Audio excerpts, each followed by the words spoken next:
मुस्लिम personal law board ने बाकायदा चिट्ठी लिखी थी ईद से पहले, और चिट्ठी लिखकर हर मुसलमान के लिए कहा था कि हर मुसलमान का फर्ज है कि काली पट्टी बांधकर जाए नमाज अदा करने के लिए। और उसमें साफ साफ लिखा था कि इस बिल के आने का मतलब है मुसलमानों, तुम्हारी मस्जिदें, तुम्हारे जो मज़ारे हैं वो सब छिन जाने वाली हैं, कब्रिस्तान तक छिन जाएंगे तुम्हारे, क्योंकि कलेक्टर को मिलेंगे असीमित अधिकार। और कलेक्टर जाकर बोलेगा साहब इस जमीन के कागज दिखाओ, और फिर हम कागज कहां से लाएंगे, क्योंकि ये तो 100 200 साल से जमीनें हमारे पास हैं, अब कागज कहां से निकालेंगे हम। हाँ, ये बिल्कुल सही आपने कहा कि ये परेशानी इन्हीं की है, क्योंकि इनको दिखाना पड़ेंगे कागज। वो तो बेचारा जिसका वेलफेयर होना है वो तो खुश हो रहा है कि जब ये अमेंडमेंट आएगा तो हमारे कल्याण की बातें होंगी। आज अगर गरीबों को मकान मिल रहे हैं प्रधानमंत्री आवास योजना के तहत तो कलेक्टर ही करा के दे रहा है हमारा। आज अगर किसी बहन की शादी के लिए पैसा दिया जा रहा है तो कलेक्टर ही दे रहा है। सरकार अगर पहुंचाती है कलेक्टर के पास तो कलेक्टर जो पात्र बनता है उसको देता है, तो कलेक्टर ही वहां पर वेलफेयर भी करेगा दबे कुचले पिछड़े मुसलमानों का। और जो हमारी दरगाहें और खानखाहें और जो मस्जिदें हैं उनको संरक्षण देने का काम भी हमारा कलेक्टर ही करेगा, लोकल एडमिनिस्ट्रेशन और हमारा पुलिस प्रशासन ही करेगा। लेकिन अवैध तरीके से कुछ अगर अर्जित किया गया है तो उसको वापस लेने का काम भी कलेक्टर करेगा। हम थोड़ी जाएंगे वहां कराने के लिए, हम तो सदन से एग्जीक्यूट करके देते हैं और वहां पर उसको अपॉइंट करते हैं, तो उनका काम है कि वो वहां पर पूछें आपसे। तो डर इस बात का है, ये जो रो रहे हैं लोग, ये जो आपके सामने बयान मीडिया के सामने दे रहे हैं, ये रो इसलिए रहे हैं कि सबसे ज्यादा आप पता करा लीजिए, एक सर्वे कराइए कि सबसे ज्यादा वक्फ की संपत्तियां या तो मुस्लिम धर्म गुरुओं के पास है कुछ, और या नेताओं के पास में है, कांग्रेस सपा बसपा के और अन्य राज दलों में जो अन्य दल हैं, असदुद्दीन ओवैसी है उनकी पार्टी है, उनके लोगों के पास में है। तो अब इन्हें यह डर है कि यह बिल जब आ जाएगा तो मेरे पास कोई इस प्रॉपर्टी का लेखा जोखा तो है नहीं, अगर कोई बात होती है तो मैं वक्फ कह देता हूं। अब जब वक्फ के पेपर मांगे जाएंगे तो मैं दिखा नहीं पाऊंगा, लिहाजा यह संपत्ति मुझे छोड़ना पड़ेगी। तो इसलिए ये गैर कानूनी काम जो किए थे, मोहसिन जी आप भी मान रहे हैं कि कुछ संपत्तियां तो हाथ से जाएंगी? नहीं, कुछ नहीं जाएंगी, बहुत सी संपत्तियां हाथ से जाएंगी। क्यों नहीं जाएंगी? हाँ, दबे कुचले पिछड़े मुसलमानों के वेलफेयर के लिए काम होना था, वो इन्होंने किया नहीं। मैंने कहा ना कि एक भी मुसलमान आप कहिए कि हमारे चैनल पे बिठा दीजिए जिसको वक्फ बोर्ड ने उसका वेलफेयर किया हो, एक परिवार बैठा दीजिए कि जिसका वक्फ बोर्ड से वेलफेयर किया हो। ये रोना रोएंगे आपके सामने कि साहब मुझे तनख्वाह नहीं मिली। और हम जानते हैं बहुत से ऐसे हमारे एम्प्लॉई हैं जिनके घर में करोड़ों रुपए के घर हैं, करोड़ों रुपए की गाड़ियां हैं और बैंक बैलेंस है। तो ये कहां से आया? बहुत से ऐसे चेयरमैन बने बोर्डों के जिन्होंने अब पैसा कमा के अकूत विदेशों में भेजा है, वो भी डर रहे हैं। और जो यहां के लोग हैं धर्मगुरु जिनका पैसा विदेश चला गया है, जिन्होंने बेच बाच के विदेश पैसा भेजा है, वो डरेंगे नहीं?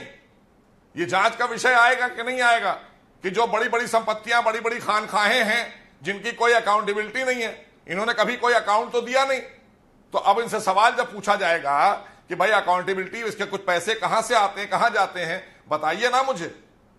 आप तो बैठे हैं इसके ऊपर राजा इंदर बन के, तो हिसाब नहीं है इनके पास, तो इससे डर रहे हैं, इसलिए इस सड़क पर खड़े होंगे और रोएंगे और गरीब मुसलमानों को अरे भाई उनका क्या लेना देना बेचारों का? वो नमाज पढ़ने गए, कल पढ़ के आ गए। आप तो सिमई खाली, मैं रोजा अफ्तार पार्टियां देख रहा था, इतने बड़े बड़े होटलों में और 5 स्टार होटलों में 5-5 हजार 6-6 हजार रुपए पर प्लेट का रोजा अफ्तार कराया गया। ये गरीबों का वेलफेयर हो रहा है? ये उनका मजाक हो रहा है?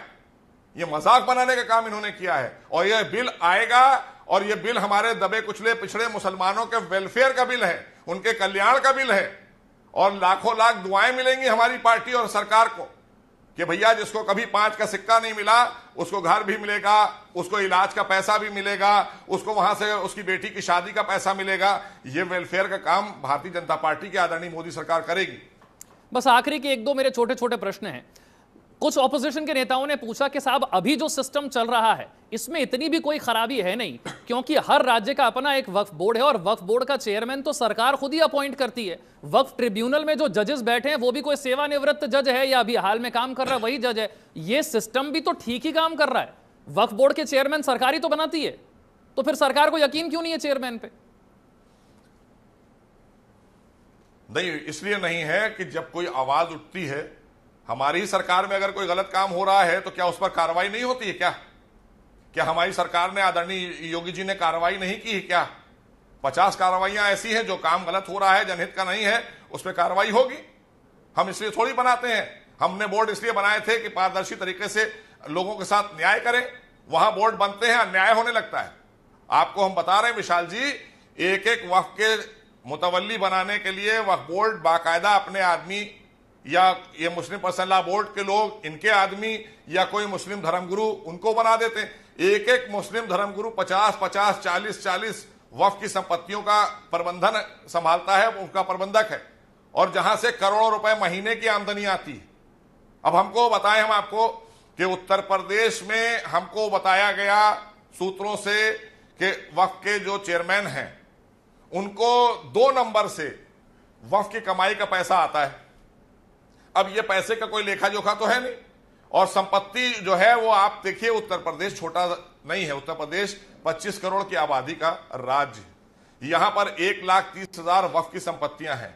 अरे भाई, मिनिमम भी अगर एक वक्फ संपत्ति का अगर आप 1,000 रुपए भी रख लीजिए किराया, बहुत कम बता रहे हैं, 1,000 रुपए भी रख लीजिए तो 1,30,000 संपत्तियों का 1,30,00,000 रुपए पर मंथ के हिसाब से आना चाहिए। कहां है सब? और ये तो मैंने आपको सबसे निचले स्तर का बताया है। खाली एक एक दुकानें हजरतगंज जैसे एरिया में या बड़े मेन मार्केट के एरियो में 50-50 लाख, 1-1 करोड़ की पगड़ी के साथ चुपचाप दे दी जाती है और पैसे जेब में रख लिए जाते हैं। तो ये मुस्लिम वेलफेयर हो रहा है। ये किसी एक व्यक्ति का वेलफेयर करने के लिए कांग्रेस ने जो गड़बड़ सड़बड़ किया था, जो असीम शक्तियां दे दी थी बोर्ड को, जिसके चलते इतना बड़ा कहना चाहिए लोगों का शोषण हो गया, वक्फ बोर्ड लूट लिए गए सारी संपत्तियां। और तब अगर किसी हिंदू भाई की प्रॉपर्टी दर्ज हो गई तो वो कहां जाए, उसको वक्फ ट्रिब्यूनल बनाकर दे दिया और वक्फ बोर्ड में जाएगा वो सुनवाई कराने। अरे भाई, ये वक्फ बोर्ड में हमारी तरह का एक आदमी बैठा है, वो न्यायालय बन जाएगा क्या? मान लीजिए मैं चेयरमैन हूं वक्फ बोर्ड का, तो मैं न्यायालय तो नहीं हो सकता ना, न्यायालय से ऊपर तो नहीं हो सकता। मेरे लिए भी न्यायालय है, तो वो किसी भी न्यायालय में जाके गुहार लगा सकता है। लेकिन इनकी जुगलबंदी हो गई कि वक्फ ट्रिब्यूनल और वक्फ बोर्ड, इनके वकील, इनके चेयरमैन सब मिल गए और ऑर्डर किया और वहां पर बता दिया कि हमने गलत ऑर्डर किया है। अब वो टहल रहा है बेचारा, एक आदमी, आपकी संपत्ति मान लीजिए विशाल जी की संपत्ति थी, उसको किसी आदमी ने जाके दर्ज करा दी वक्फ में। अब विशाल जी जब आए विदेश से या कहीं जॉब करते थे देखने, तो पता चला कि साहब ये वक्फ की प्रॉपर्टी है। तो ये कहां जाएंगे, किस फोरम पे जाएंगे शिकायत करने? नहीं जा पा रहे हैं। आप थाने गए, उसने कहा साहब ये वक्फ का मामला है, मैं कुछ नहीं कर सकता। जिला अधिकारी के पास गए, उन्होंने कहा साहब ये वक्फ का मामला है, वक्फ बोर्ड जाइए। तो वक्फ बोर्ड अपने आप में न्यायालय बनकर अन्याय का काम करता रहा और ये सब देखते रहे।